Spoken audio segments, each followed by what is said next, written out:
জাহাজের রাজন তুমি, দলের উত্তীর্ণ ভাবে নাই, যে যাহা চাই দিতে পারো, দুকুলের বাদশা বানায়। মুশকিল কুশা নাম তোমার, মুশকিল কুশা নাম তোমার, জগতে প্রচার নাম।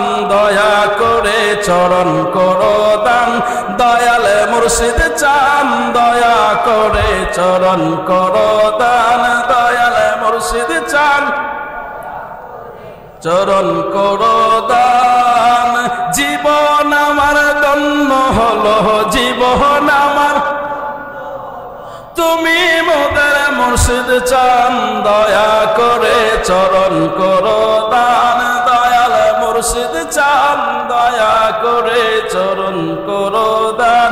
একটা জবানও বন্ধ রাখবেন না, একটু আওয়াজ খুলে মোহাব্বতের আওয়াজ দিয়া বলেন ইয়া আলী। তো আপনারা কখনো বাঁকা আল দিয়ে হাঁটছেন, ক্ষেতের আইল দিয়ে হাঁটছেন? হাঁটছেন কখনো? যারা হাঁটছেন তারা বুঝতে পারবেন। একটা বাঁকা আইল দিয়ে হাঁটতে পারে না, চিকন আইল, মানুষ এদিকে ওইদিকে ঢেলে ঢুলে পড়ে যায়। আপনি একবার চিন্তা করেন, মোটামুটি আইলগুলো কিন্তু ছোট মোটো হয় না, ক্ষেতের আইলগুলো, বড় ক্ষেতের আইলগুলো একটু বড়ই হয়। এই আইল দিয়ে হাঁটতে পারি না আমরা। আপনি চিন্তা করেন তো, চুলের চেয়ে চিকন এমন রাস্তা দিয়ে আপনি কিভাবে হাঁটবেন? কিভাবে হাঁটবেন আপনি? আর এই যে হাঁটা, যে আপনি তো এখন যে রাস্তা দিয়ে হাঁটতেছেন, হয় দিনের সূর্যের আলো, না হয় রাতের চাঁদের আলো, না হয় আপনার লাইটের আলো, কিন্তু ওই জায়গার মধ্যে ফুলসিরাতের ফুলের যে রাস্তাটা হবে, ওই রাস্তাটা ঘুটঘুটে আমাবস্য অন্ধকারের চেয়ে আরো কঠিন অন্ধকার হবে। ওই রকম অন্ধকার রাতে ওই রকম অন্ধকার রাস্তা, তারপরে আবার চিকন রাস্তা, তারপরে আবার হীরার চেয়েও ধারালো, নিচে জাহান্নামের আগুন ধাউ ধাউ করে জ্বলতেছে। ওই রাস্তার উপর দিয়ে আপনি হাঁটবেন, খুব সহজ মনে হচ্ছে না? আপনার কাছে সহজ মনে হচ্ছে? এটা আপনি বিশ্বাস করেন আর না করেন, এ কথাটা আপনি বিশ্বাস করেন তো, যে দুনিয়াতে একদিন আপনি ছিলেন না, আপনি আপনার মায়ের পেট থেকে দুনিয়ায় আসছেন, এ কথা বিশ্বাস করেন? এটা মানেন তো আপনি? আপনি যদি আপনার মাকে মানেন, আপনি যদি আপনার মায়ের পেটকে বিশ্বাস করেন, আপনি যদি দুনিয়াতে আছেন বর্তমানে এই প্রেজেন্ট, এটাকে যদি আপনি বিশ্বাস করেন, হাসরের ময়দান ফুলসিরাত, কোনো সন্দেহ নাই, ওইটা আপনাকে বিশ্বাস করতে হবে। ঠিক তেমন আপনার কাছে সহজ মনে হচ্ছে, হ্যাঁ, ঘুরতেছেন, খাইতেছেন, চলতেছেন, ফিরতেছেন, যা খুশি করতেছেন, কিন্তু আপনি তো একদিন ওই জায়গায় যেতে হবে। আপনার যখন গুনার ওজন বেশি হবে, গুনাহগার যখন ওই ফুলসিরাতের ফলে উঠবে, আল্লাহ রাসূল বলেন ফুলসিরাতের ফলে ওঠার সাথে সাথে দুইটা ভাগ হয়ে, তার বডিটা দুইটা ভাগ হয়ে নিচে জাহান্নামের দিকে যাবে, চলে যাবে, নিচে জাহান্নামের দিকে চলে যাবে। জাহান্নামের কতটুকু গভীর জানেন? আল্লাহ রাসূল মাহে রমজানে একদিন সাহাবীদেরকে নিয়ে আল্লাহ রাসূল তালিম দিচ্ছেন। হঠাৎ করে এমন বিকট আওয়াজ হয়েছে, যে বিকট আওয়াজে সাহাবায়ে কেরাম ঘাবড়িয়ে গেছে, ভয় পেয়ে গেছে। তো সাহাবীরা জিজ্ঞাসা করলেন, ইয়া রাসূলুল্লাহ, এই আওয়াজটা কিসের? সুবহানাল্লাহ। কারণ সাহাবীদের বিশ্বাস নবী, কথা না, সাহাবীদের বিশ্বাস নবী, যেটা আমরা জানি না এটা নবী, যেটা আমরা বুঝি না এটা নবী বুঝে। সাহাবীরা মানলো, কিন্তু মোল্লাই মানতে চায় না, কথা কন না। মোল্লাই কিভাবে মোল্লার লেভেলে আনবে নবীকে, ওই চিন্তায় তার মাথায় 24 ঘন্টা ঘুরে, কিভাবে ওর মতো বানাবে, মানে হে নবীর মতো হইতে চায় আর কি, মানে নবী আমার মতো, আমি নবীর মতো, আমার মতো নবী চলছে ফিরছে, সবকিছু করছে। বেটা, সাহাবীরা কি নবীকে চিনতো না? নবী যে সাহাবীদের সাথে উঠা বসা করছে, নবীকে যে সাহাবীদের সাথে চলাফেরা করছে, বাজার ঘাট করছে, এটাকে সাহাবীরা চিনতো না? তারপরে সাহাবীরা কি বলে, ইয়া রাসূলুল্লাহ, আমরা যেটা জানি না সেটা আপনি জানেন, আমরা যেটা বুঝি না সেটা আপনি বুঝেন। সাহাবীরা বলেন, ইয়া রাসূলুল্লাহ, নবীজি, এত বড় বিকট আওয়াজ জিন্দেগিতে কোনোদিন শুনি নাই গো নবী, এমন কেন আওয়াজটা হলো, এতটা ভয়ঙ্কর আওয়াজ? আমার নবী বলে, সাহাবীরা শোনো, আজ থেকে 500 বছর আগে জাহান্নামের মুখ থেকে একটা পাথর পড়ে গিয়েছিল, ওই পাথরটা আজকে 500 বছর পরে জাহান্নামের শেষ সীমানায় গিয়ে পৌঁছাইছে। একটু কি জোরে সুবহানাল্লাহ কইতেন? কত বছর আগে?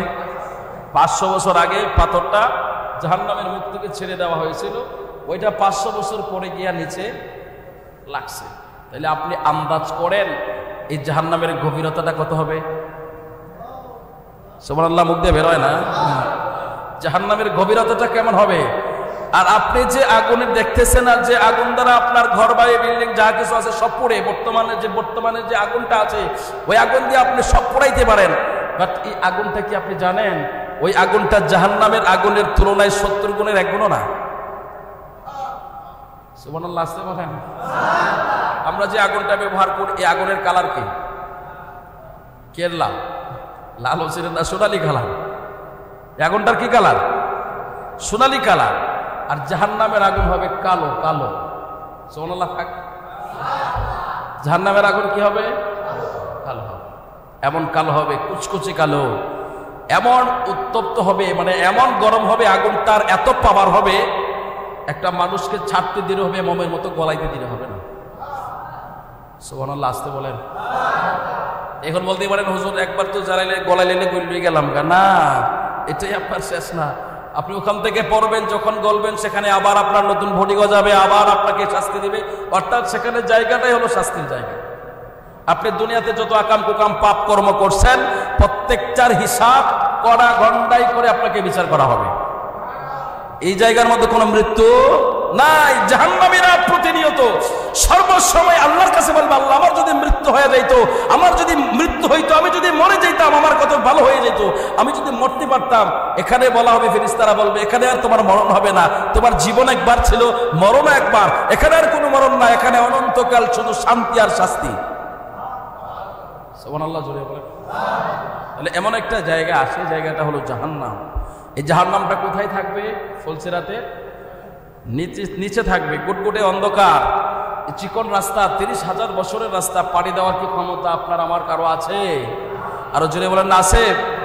হযরত আবু বকর বলেন, ইয়া রাসূলুল্লাহ, এত কঠিন ভয়ঙ্কর রাস্তা নবী, এই রাস্তা কি করে পাড়ি দেব? আমার নবী কই চোখের পলকে। সুবহানাল্লাহ। হযরত আবু বকর বলেন, ইয়া রাসূলুল্লাহ, কি আমলের দ্বারা, কি আমল করলে, কি গুণ থাকলে, কি আমল করলে আমরা 30,000 বছরের রাস্তা চোখের পলকে পার হইতে পারবো? হযরত আবু বকর কয়, ইয়া রাসূলুল্লাহ, আমলটা আমাদেরকে শিখায়া দেন, জানায়া দেন। এখন আবু বকর যে আমলটা জানতে চাইলো, শিখতে চাইলো, মানতে চাইলো, আমরা আবু বকরের আমল মানতে চাই কি চাই না? আরো জোরে বলেন, চাই কি চাই না?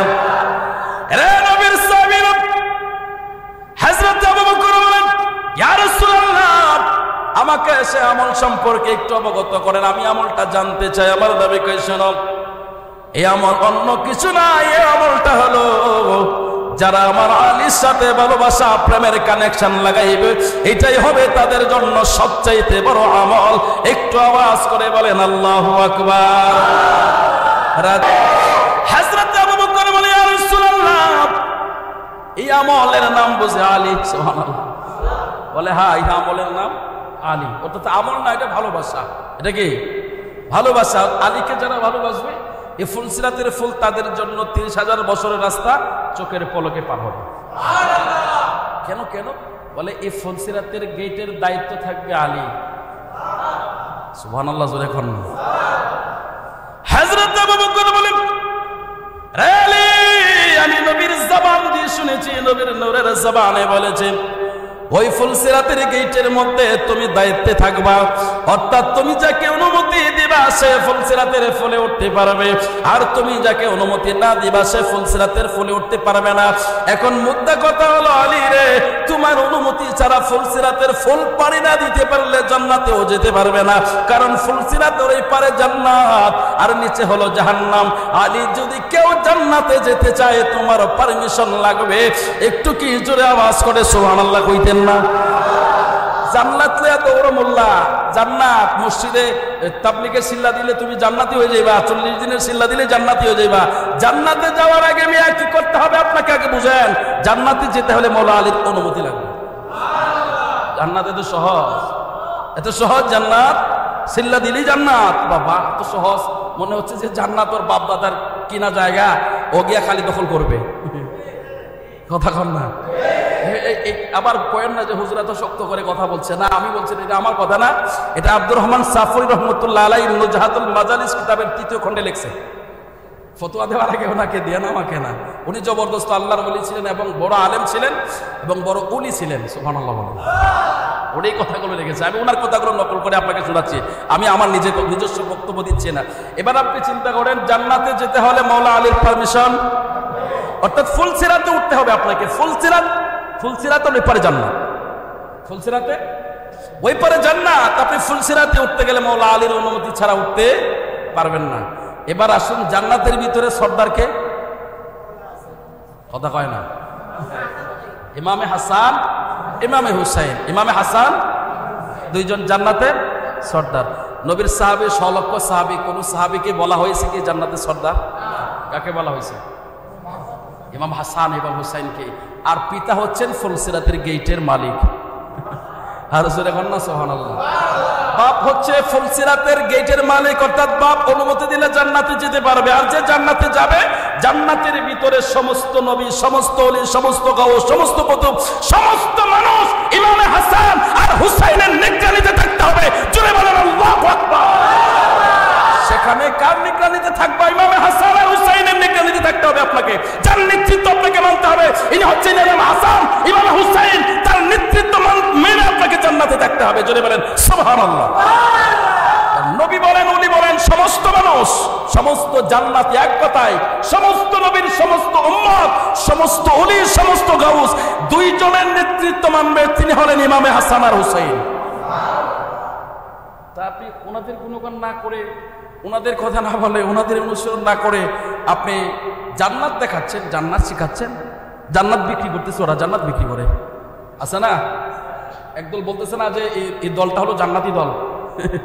কি সহজ! আরে বাবা, জান্নাতি দল, জান্নাতে তো সহজ মনে হচ্ছে। আবু বকর সিদ্দিক, যিনি জান্নাতের টিকিট পাইছে, ইনি জিজ্ঞাসা করে, ইয়া রাসূলুল্লাহ, আমি ফুলসিরাতের ফুলটা পার হওয়ার জন্য আমি কি আমল করব?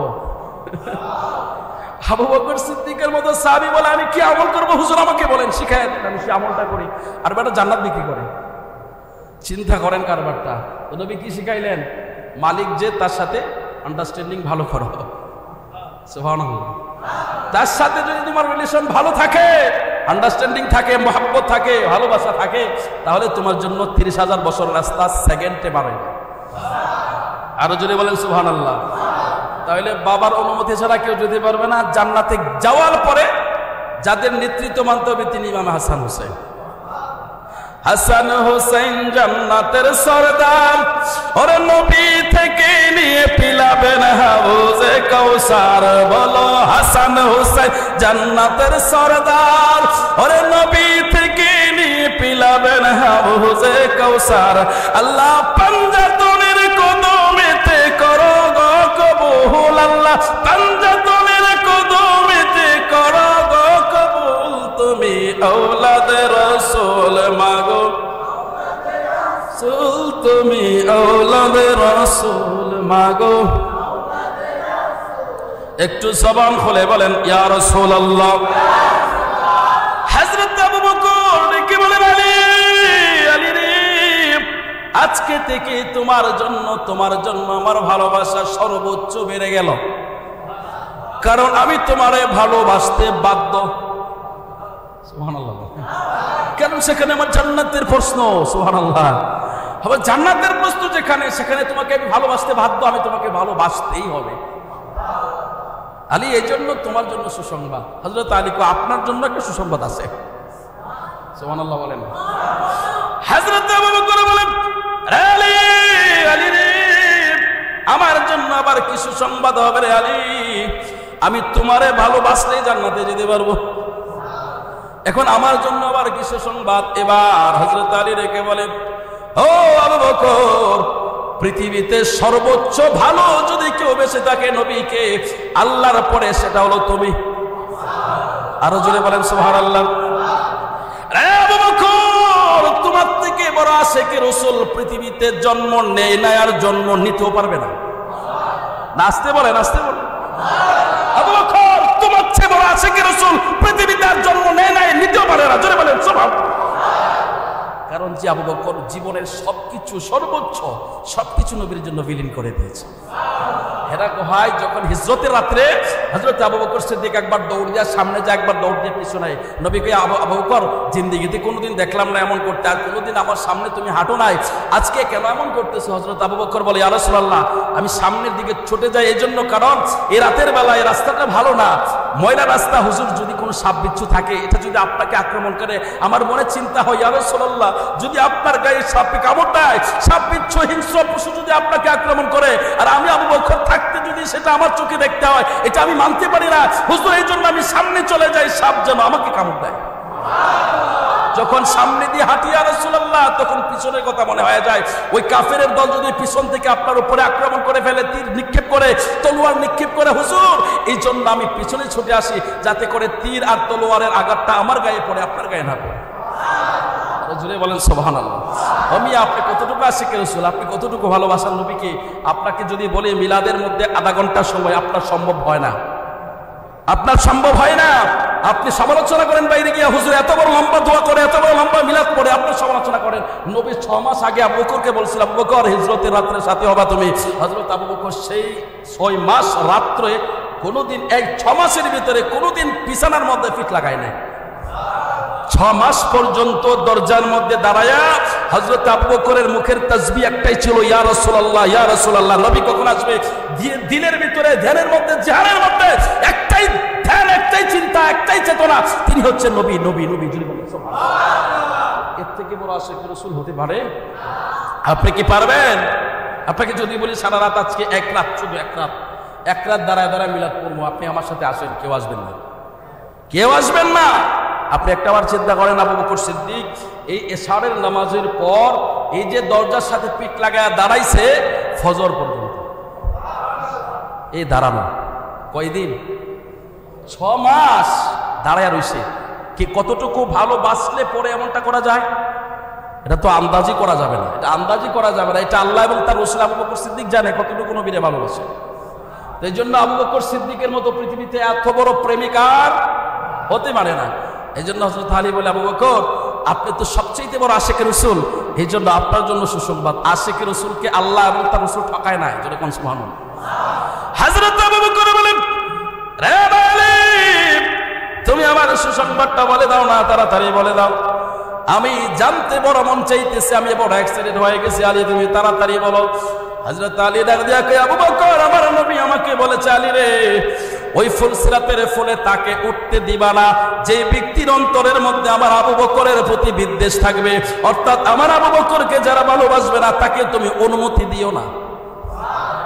আস্তে আস্তে আরো জোরে বলেন না সুবহানাল্লাহ।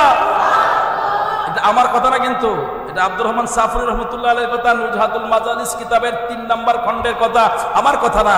এবার আপনি যদি বাস করতে চান, আপনি যদি এটা খণ্ডাইতে চান, ওনার সাথে যান, আমার সাথে না। আমি শুধু তর্জমা করে নকল করে আপনাকে শোনাইলাম। এই কথাটা আপনি মানেন আর না মানেন, কিতাবের মধ্যে আমি পাইছি, আমি আপনাকে বলছি।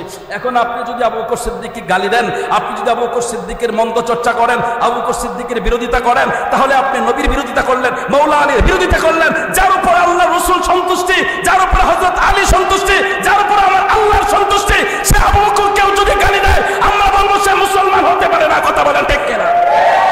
সে যাই হোক আর আবার মুসলমান হতে পারে না, সে ইমানদার হতে পারে না। ইমানদার যদি হয়ে থাকে তাহলে সে মাওলা আলীকে মানতে হবে এবং আবু বকর সিদ্দিককে মাওলা আলীর কথা অনুযায়ী ভালোবাসতে হবে, ভালোবাসতে হবে আপনাকে। আপনি দেখান তো দেখি সর্বোচ্চ ভালোবাসা নবীর জন্য কে উজাড় করেছে? আবু বকর। তা আপনি সে আবু বকরকে গালি দিচ্ছেন না, অনায়াসে আপনি গালি দিয়ে দিচ্ছেন, আপনার মুখেও বাঁধতেছে না, আপনি একটু চিন্তাও করতেছেন না। আপনি একবার চিন্তা করেন, নবী হযরত আবু বকরের ব্যাপারে কি বলেছেন? হযরত আবু বকরের ব্যাপারে নবী বলেছেন, আবু বকর আমার দুনিয়ারও বন্ধু, পরকালেরও বন্ধু। সব বাদ দেন, সবকিছু শেষ, সবকিছু শেষ করে আমি সর্বোচ্চ শেষ জায়গায় আছেন। আমার নবী জাহিরি ভাবে যেমন, বাতিনি ভাবেও তেমন। আচ্ছা বলেন তো, নবী রওজা শরীফে চলে যাওয়ার পরে কি নবীর ক্ষমতা কমে গেছে? কথা বলেন না, নবীর ক্ষমতা চলে গেছে? তো নবীজির লাশ মুবারক চুরি করার জন্য যে দলটা আসছিল, যে দলটা নবীজির লাশ চুরি করার জন্য আসছিল, ওই দলটা সর্বশেষ দিন, আমি আজকে আপনাকে শোনাচ্ছি না, আরেকদিন সুযোগ করে সময় করে পুরোটা শোনাবো। নবীজির লাশ মুবারক চুরি করার জন্য যে দলটা আসছিল, আজকে রাত্রে খুললে নবীজির লাশ মুবারক নিয়ে যেত। তো আমার নবী কি করলেন? আমার নবী বাদশাকে স্বপ্নে দেখাইলেন যে এমন এমন সুরতের এমন লোকগুলো, তাদের মাথা মোটানো, গার মোটা, এরকম সুরতের মানুষ, এরা আমার লাশ চুরি করার জন্য আসছে, তুমি তাড়াতাড়ি করে এদেরকে আটকাও। সুবহানাল্লাহ, আসতে বলেন। নবী মরা নবী নাকি? নবী বলে দিলেন, সুরত বলে দিলেন, চেহারা বলে দিলেন, সিরাত বলে দিলেন, এরা এমন হবে, এদের সুরত এমন, তুমি তাদেরকে তাড়াতাড়ি করে আটকাও। তো কি করলেন? ওদেরকে যখন আটকানো হলো, ঠিক দেখলো যে গর্তের ভিতর দিয়ে যাইতে যাইতে একবার নবীজির রওজা শরীফ পর্যন্ত। তো বাদশা কি করলেন, সাথে সাথে নবীজির এখনো বর্তমানে নবীজির রওজার চারিপাশ দিয়ে সীসার ঢালাই দিয়ে চারিদিক দিয়ে খুব মজবুত করে বাঁধানো আছে।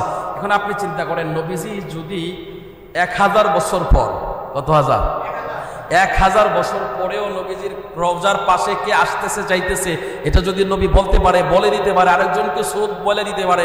এবার আপনি চিন্তা করেন, নবীজির রওজার পাশে নবীজির সাথে যিনি শোয়া তিনি হযরত আবু বকর সিদ্দিক।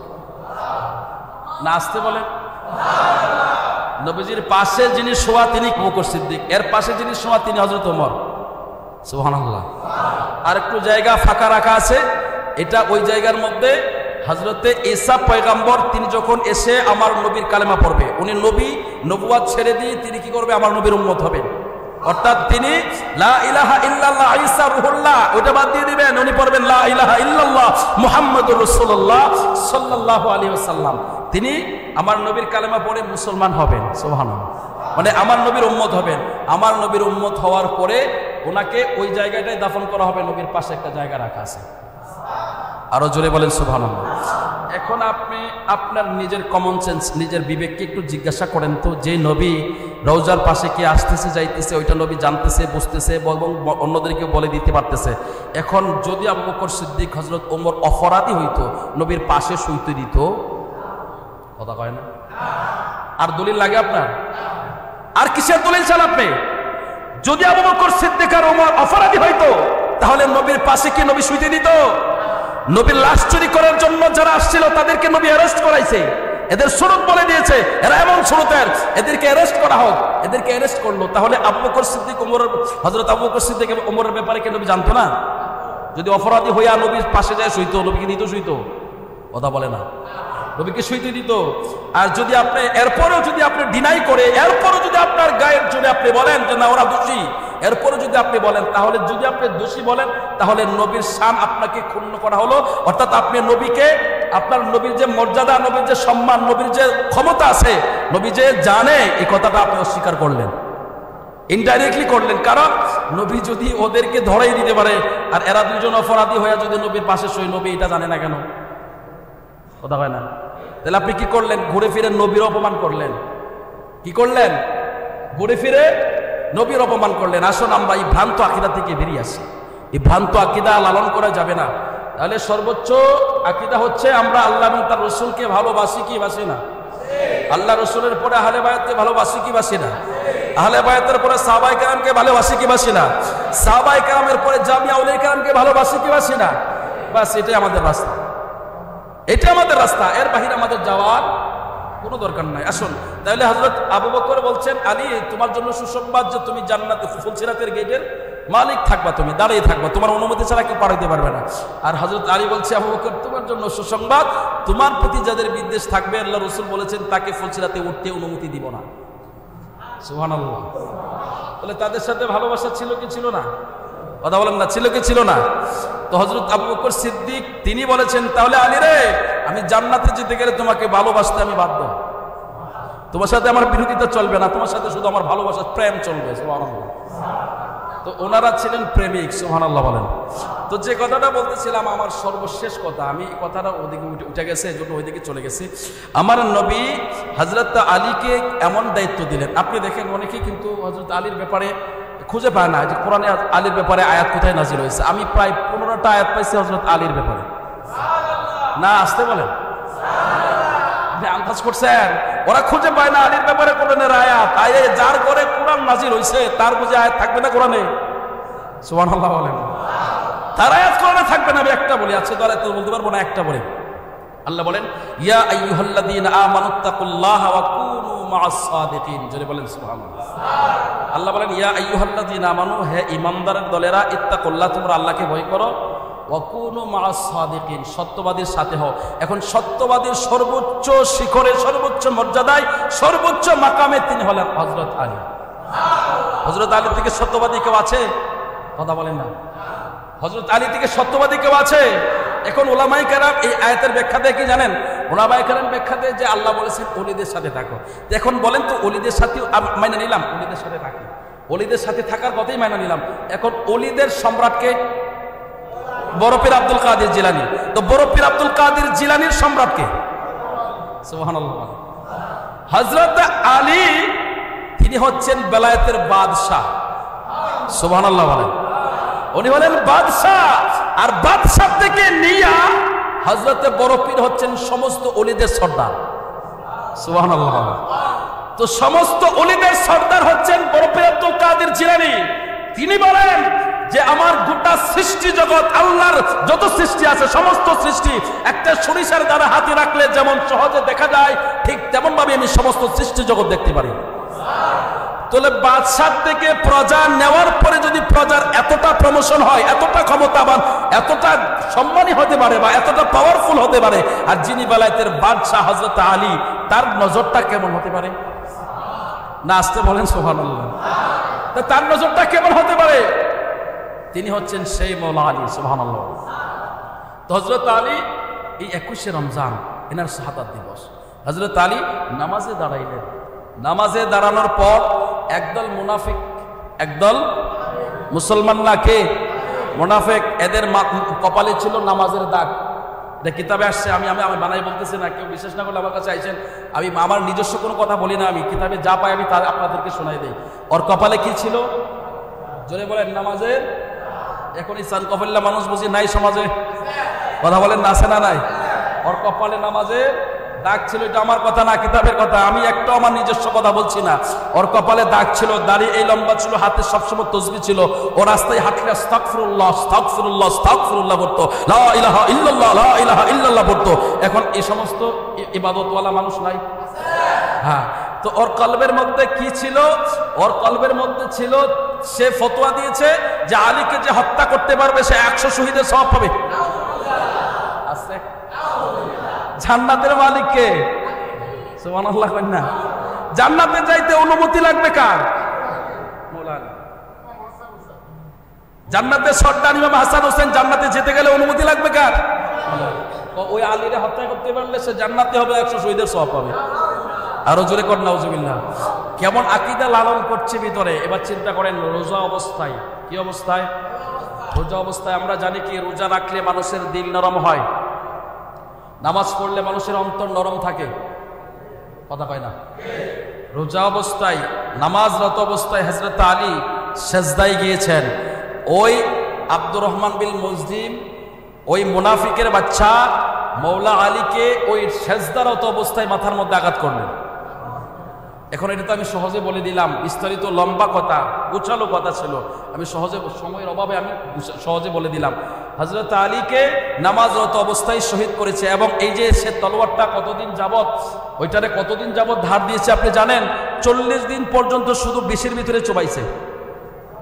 আসতে বলেন, আমার কথাটা আমি কিতাবের কথা বলছি। 40 দিন পর্যন্ত সে বিষের ভিতরে চুবাইয়া রাখছে, কারণ সে জানতো হযরত আলী হচ্ছেন শের আজদা, শেরে খুদা, মওলা আলী। জোরে বলেন সুবহানাল্লাহ। আলীর সামনে তো কোনো বীর পালোয়ান, বীরও কি বীর চিনি, তিনি বাদশার বাদশাহ, মহারাজ, তিনি, তার সামনে যাওয়া যাবে না। তো সে কি করলো? 40 দিন পর্যন্ত বিষের মধ্যে চুবাইছে, যে এক আঘাতে যাতে আলী মরে যায়। নাউজুবিল্লাহ বলেন, আরো জোরে বলেন নাউজুবিল্লাহ। এবার আপনি চিন্তা করেন, যে ব্যক্তিটা হযরত আলীকে নামাজের সেজদার মধ্যে শহীদ করেছে, সে কিন্তু পিছনে হযরত আলীর পিছনে আল্লাহু আকবার বলে ইক্তেদা করে নামাজে দাঁড়াইছে। সে লোকটা নামাজে দাঁড়াইছে, নামাজি, মুখে দাড়ি, কপালে নামাজের চিহ্ন, হাতে তাসবিহ। ওই লোকে নামাজের পিছনে দাঁড়াইছে। হযরত আলী প্রথম রাকাত শেষ করছে, সাথে সাথে সে তার নামাজটা ছেড়ে দিয়েছে। নাউজুবিল্লাহ বলেন, আরো জোরে বলেন নাউজুবিল্লাহ। কেমন নামাজি, অনেক কেমন নামাজি আপনাকে নামাজের দোহাই দেয়, নামাজ দেখায়। ওদের আমল বেশি, আমাদের আমল নাই। ওদের আমল এত বেশি, এই ঝোলা বড়া আমল দিয়া হবে কি? ঝোলা বড়া আমল তো আব্দুর রহমান বিন মুজিবের ছিল, কথা বল না, মুনাফিকদের ছিল। এই আমল দিয়া হবে কি? ওই বেটা আমল ওলাই তো ছিল, বেটা এতটাই আমলওয়ালা ছিল, সাহাবায়ে কেরাম ওরে দেখলে লজ্জা পাইতো। মুখের মধ্যে সবসময় তাসবিহ ছিল, সুবহানাল্লাহ, আস্তাগফিরুল্লাহ, আস্তাগফিরুল্লাহ, লা ইলাহা ইল্লাল্লাহ, লা হাওলা ওয়ালা কুওয়াতা ইল্লা বিল্লাহ। এই সব তাসবিহ সবসময় মুখে ছিল। তাসবিহ পড়তে পড়তে হাতের মধ্যে দাগ পড়ে গেছে, নামাজে সেজদা দিতে দিতে কপালে কর পড়ে গেছে। ওই রকম নামাজি নামাজের ভিতরে মওলা আলীকে শহীদ করেছে। আরো জোরে বলেন নাউজুবিল্লাহ, আরো জোরে বলেন নাউজুবিল্লাহ। তো তো নামাজের সেজদায় হযরত আলী, আপনি একবার চিন্তা করেন তো দেখি, হযরত আলী নামাজের সেজদায় শাহাদাত বরণ করেছেন কোথায়? নামাজে। সুবহানাল্লাহ, আরো জোরে বলেন সুবহানাল্লাহ। তো হযরত আলী এমন নামাজি ছিলেন, হযরত আলী বলে আমি কোনোদিন আল্লাহকে না দেখে সেজদা দেই নাই। আরো জোরে বলেন সুবহানাল্লাহ। তো সে আলীকে হত্যা করার পরে সে ঘোষণা দেয় আমি জান্নাতি। আরো জোরে বলেন নাউজুবিল্লাহ। আমার নবীর অন্তরে কেউ আঘাত দিয়ে সে জান্নাতি হতে পারবে? নবী কই, কেউ যদি ওদের কষ্ট দেয় যেন আমায় কষ্ট দেয়, বলো কেউ যদি ওদের কষ্ট দেয় যেন আমায় কষ্ট দেয়, কষ্ট দিল মা ফাতেমাকে, বলো কষ্ট দিল মা ফাতেমাকে,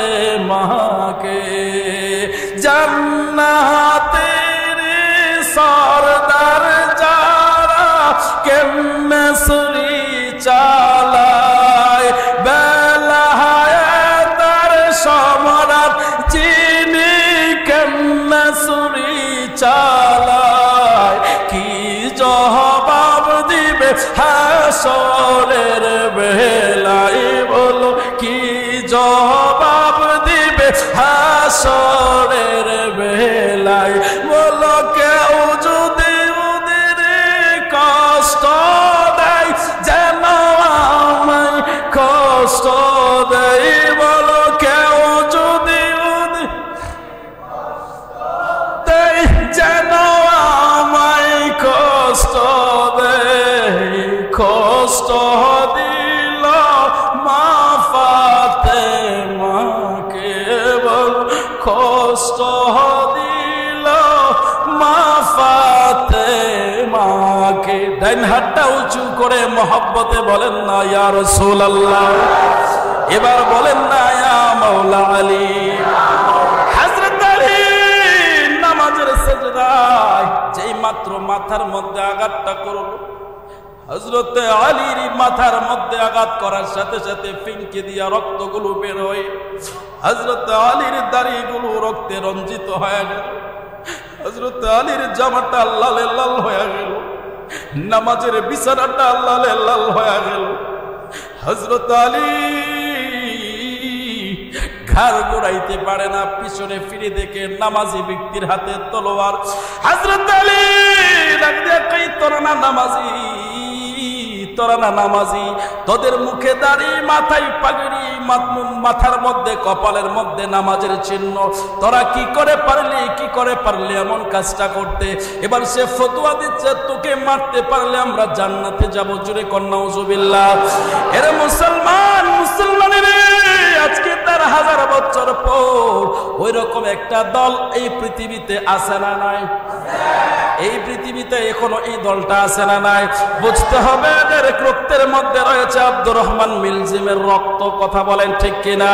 এদের রক্তের কানেকশন হয়েছে, ওই কানেকশন ওই তলোয়ারটা দিয়ে হযরত আলীকে আঘাত করার পর হযরত আলী যখন জমিনের মধ্যে ধরাশায়ী হয়ে পড়ে গেলেন, হযরত আলী 3 দিন পর্যন্ত অসুস্থ অবস্থায়, 3 দিন পরে যখন হযরত আলী শাহাদাত বরণ করলেন, 3 দিন পরে একজন খ্রিস্টান মহিলা, একজন ইহুদি মহিলা 3 দিন পরে হযরত আলী কাররামুল্লাহ ওয়াজহুর মসজিদের পাশে এসে দাঁড়ায় কান্না করতেছে। কয়েকজন মানুষ জিজ্ঞাসা করলো কি ব্যাপার, তুমি কান্না করে কেন? তিনি বলেন আমার খলিফা আলীর কি হয়েছে? জোরে কোন সুবহানাল্লাহ। এবার সাহাবীরা কে বলেন, লোকেরা কে বলেন তুমি তো মুসলমান না, তোমার তো ইমাম আলী না, তুমি তো ইহুদি মানুষ। বলে আমি ইহুদি হলেও আমি আলীকে বড় ভালোবাসি। বলে ভালোবাসার কারণ কি? কই কারণ হচ্ছে তিনি আমার খলিফা। আরো জোরে বলেন সুবহানাল্লাহ। আরে কেমন খলিফা? আমি একজন অন্ধ মানুষ, বৃদ্ধ মানুষ, প্রতিদিন হযরত আলী আমার ঘরে নিজের হাতে করে খাবার পৌঁছায় দিত। আরো জোরে বলেন সুবহানাল্লাহ। আজকে 3 দিন হয়ে গেল আমার ঘরে কেউ খোঁজ খবর নেয় না, আমার ঘরে কেউ খাবার পাঠায় না। আমি এই জন্য আন্দাজ করতে পেরেছি আমার খলিফা বুঝি পৃথিবীতে নাই। এবার ওই সাহাবী ডেকে বলে, শুনো, তোমার খলিফার কোনো সাধারণ মৃত্যু হয় নাই, তোমার খলিফাকে হত্যা করা হয়েছে, তাকে কতল করা হয়েছে, অর্থাৎ আব্দুর রহমান মুলজিম হযরত আলীকে শাহাদাত বরণ করাইয়া দিয়েছে। এই কথাটা বলতে দেরি হইল, একজন ইহুদি মহিলা 2টা হাত উপরের দিকে উঠায় ডাক দেয়া কয়, আল্লাহ, আমি মুসলমান না, আমি ইহুদি, কিন্তু আলীর মতো ভালো মানুষ পৃথিবীতে আমার একটাও চোখে পড়ে না।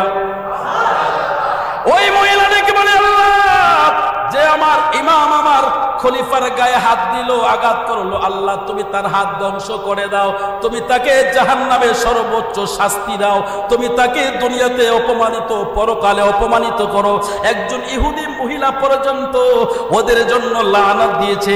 এবার আপনি চিন্তা করেন, দুনিয়ার মধ্যে আপনি তাকাইলে দেখবেন একটা বলৎকারী মামলা কোনো সুন্নিদের নাই, যত বলৎকারী মামলা এদের কাছে। জোরে বলেন না, একটা বলৎকারী মামলা সুন্নিদের পাবেন না। জুতা দিয়া মসজিদের মধ্যে ফিটাইলে ওদেরকেই ফিটা, জুতা দিয়া কিলাকিলি করলে, জুতা দিয়া ঢিলাঢিলি করলে মসজিদের ভিতরে ওরা করে। কথা বলেন ঠিক কিনা? দুনিয়াতে আল্লাহ তাআলা এদেরকে অপমানজনক শাস্তি দেয়, পরকালে এদের জন্য শাস্তি রয়েছে। হ্যাঁ, সুন্নি যারা রয়েছে, সুন্নিদেরকে এরা রাস্তাঘাটে অ্যাটাক করতে পারে, মারতে পারে। এই মারাটা কিন্তু আজকের না, এই মারাটা মৌলা আলীকে মেরেছিল, ইমামে হুসাইনকে মেরেছিল, যুগ যুগ ধরে আসতেছে, এটা কিয়ামত পর্যন্ত থাকবে। যারা ইমামে হুসাইনের আদর্শে আদর্শিত, যারা মৌলা আলীর আদর্শে আদর্শিত, তারা মার খাবে, তাদের ঠিকানা জান্নাত, আর যারা মারবে তাদের ঠিকানা জাহান্নাম। কথা বলেন ঠিক কিনা? রাস্তা পরিষ্কার, রাস্তা একদম পরিষ্কার। এবার আসো, এই মৌলা আলী শহীদ হয়েছেন নামাজের ভিতরে। কোন নামাজ? নামাজের সেজদায়। যে নামাজের সেজদার মধ্যে হযরত আলী কয়, আমি আল্লাহকে কোনোদিনও না দেখে সেজদা করি নাই। এবার তিনি কোথায় ছিলেন? আল্লাহর সামনে ছিলেন। আল্লাহর সামনে যাকে শহীদ করেছেন নামাজের সামনে, এবার এরা যদি আমি জান্নাতে যাব, এটা কি কোনোদিনও মানা সম্ভব? যদি বলেন মানা সম্ভব? এই জন্য আমরা বলি, এদেরকে অনুসরণ করা যাবে না, এদের ওয়াজ শোনা যাবে না, এদের অনুসরণ করা যাবে না। যদি আপনাকে অনুসরণ করতে হয় মৌলা আলীকে করেন, যদি আপনাকে অনুসরণ করতে হয় আহলে বায়াতকে করেন। যদি আপনি এটা করতে পারেন, আপনার জন্য সহজ রাস্তা জান্নাত। কথা বলেন ঠিক কিনা?